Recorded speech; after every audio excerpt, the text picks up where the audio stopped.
Hello. So this is the second time I'm doing this where I film while I talk. My Name is Earl is a great show. It's like you can really get a lot of shows out of the premise of that show because the premise is around a guy who's wronged a bunch of people and then he wants to make things right with those people, and because he's trying to make right with all those people, every episode can follow a similar structure where he's gonna like track somebody down, try to do something nice for them to offset whatever bad thing he did to them before. So it really has a flow to it, and it's semi based on Buddhism because it's about karma. At the beginning of the show, he like wins a lottery ticket and loses it and gets hit by a car, and he figures it's because his karma is bad. And then he like wins the lottery again, and he's like, my karma, I need to work on my karma because good things happen to good people.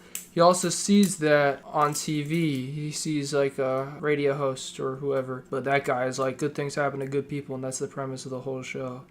Earl hears that and he's like, oh, I got to apply that. So that's the whole show. And he's got an overweight brother named Randy, and he's funny, and they do a lot of funny things. It's a good show. I like the way that guy dresses on that show. What I'm wearing now is kind of like that. I like the way Earl dresses on My Name is Earl, and I like the way Malcolm dresses in Malcolm in the Middle, where it's just simple outfit structure. It's like jeans or whatever, and then a button-up shirt like this, like a casual button-up shirt. It's an easy outfit structure. It's pretty laid back. I think it's cool. Malcolm in the Middle is another show kind of from a similar time period. It's a good show as well. Of course, that show is about a kid who's a genius or whatever. Of course, you got the other characters. You got the mom, you got the dad, you got the mom's fat coworker from work, you got brothers Reese and Dewey and Francis. Good structure for a show.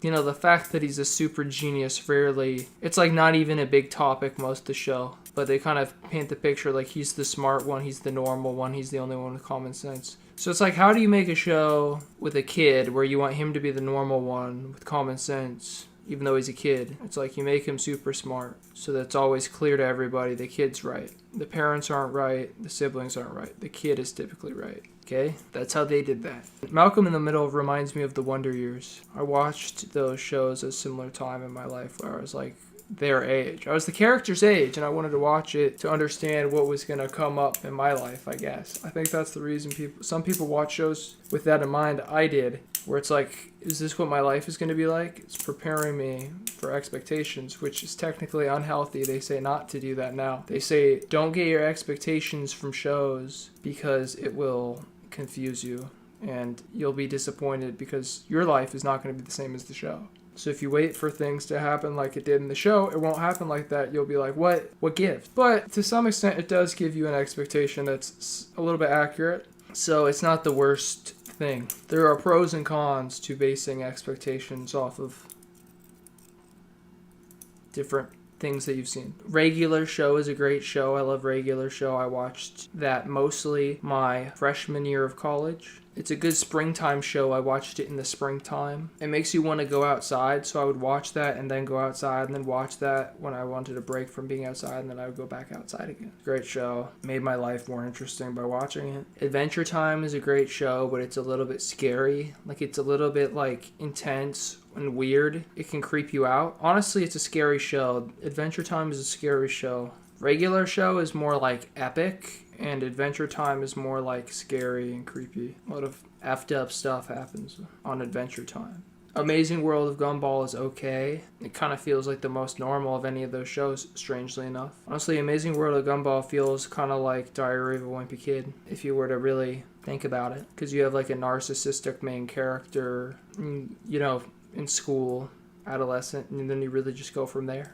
But they do interesting things on that show. They have good commentary kind of on society and stuff and different kinds of people. And so they've definitely got something to say with that show. All these shows have something to say. How I Met Your Mother is a great show. Sets up weird expectations.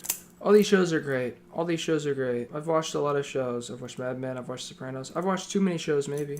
I've watched them all. I've watched all the shows, if I really think about it as I'm saying it now. I've really watched all the shows and I've watched all the movies, and I've listened to all the music. Question is, how many people have done that? You know, is it impressive or is it something to be ashamed of? It can be useful in conversation. It can be useful conversationally to have watched all the shows. It can be useful with internet culture. But like with these shows, you don't have to have seen all the shows to get the references. You can have seen some of them. But with a lot of these shows, I watch them beginning to end, and that's what happens with streaming services because everybody has access, or access is more easily attained. You can watch from the beginning, watch all the way through to the end. I've been watching a lot of travel vlogs and travel videos recently. I don't know why, really. I don't know why it started. But I guess I really started it out because I wanted to watch footage from Disney cruise ships because I went on Disney cruise ships when I was younger and I liked the vibes of the ships. I had a lot of fun when I went on those cruise ships when I was younger. It's fun to see the ocean. It's fun to see the deck. I like the idea of just going to the deck, you know, the outdoor on top part of the ship, and you sit in one of those pool chairs. And you go in the pool, and you go into the chair, and you get some ice cream, and you sit in the chair, they have a big screen on the TV, you grab some pizza, and I like that vibe. So I like when I'm watching these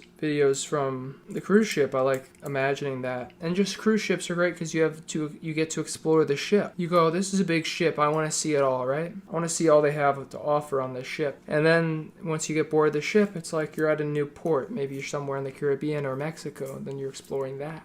The Disney cruise would go to Atlantis Resort in the Bahamas, and then it would also go to Castaway Cay, which was an private island that they owned. And so you could explore those. And they had water slides on the boat, and they had shows, and they had dinners, all these things, right? But, you know, it's a lot of money. It costs a lot. At this point in my life, I can't really afford to pay for a cruise myself. Otherwise, I would go on one. And that leads me to my next point, which is going to parks as an adult. I was watching videos that were dissing on going to theme parks and stuff as an adult. They were labeling these people as Disney adults. And I get that their main thing, this is the main thing with the Disney adults meme, is they're talking about, and it's kind of at some point it just ends up being body shaming because when people are talking about Disney adults, they're only talking about overweight, middle-aged women without kids typically who get all excited about Disney vacations and spend a lot of money on them. But with this whole meme thing, they extend it also to parents with kids who just spend a lot of money on their Disney trips. And, you know, it's strange, but yeah, I don't really agree with all the criticism because it creates more of a stigma with just going to a place that's fun. I mean,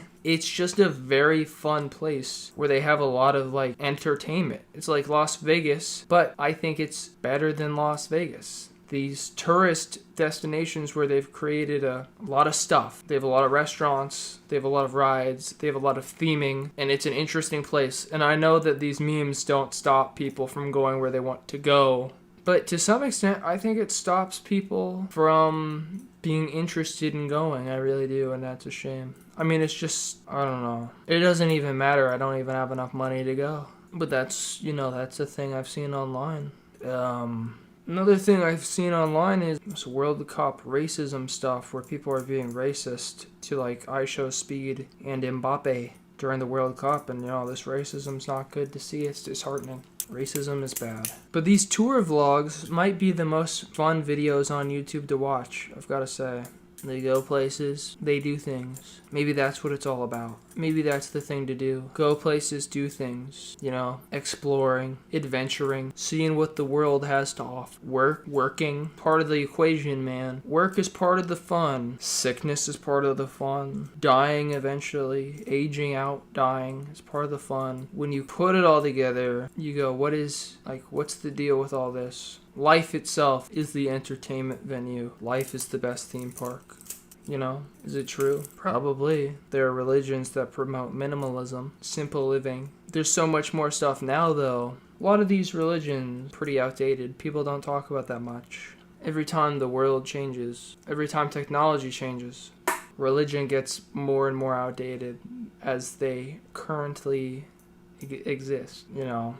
2,000 years ago, there were a lot of religions. And then 4,000 years ago, there were a lot of religions. Religion's this, religion's that. Philosophy. Did religion start out as philosophy? I don't know. I have a hard time finding the difference between religion and philosophy at times. But, there's a difference, I suppose. I saw somebody on a podcast call Buddhism a religion or a cult. I wouldn't call Buddhism a cult because it's really old and there are hundreds of millions of followers. So that was a diss I saw in a video, and it kind of was, I didn't agree with it. But I don't know if one religion is better than the other. I don't know. That's really not for me to say. Who am I to say that? It's hard.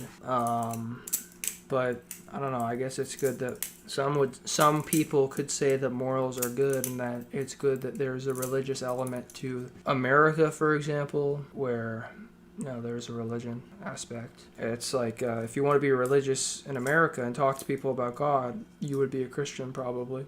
Whereas in the Middle East, if you wanted to talk about God, you would probably want to go to a mosque and be a Muslim. And if you wanted to talk about God in like India, you would probably be a Hindu, right? So these different countries have different traditions talking about a similar thing.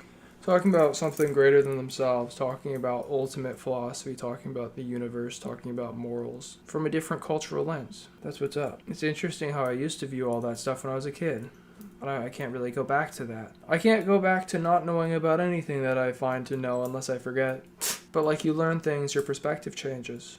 And that's an amazing thing how that works. Really great stuff. Anyway, that was really fun. Talked for 20 minutes. Thanks for watching.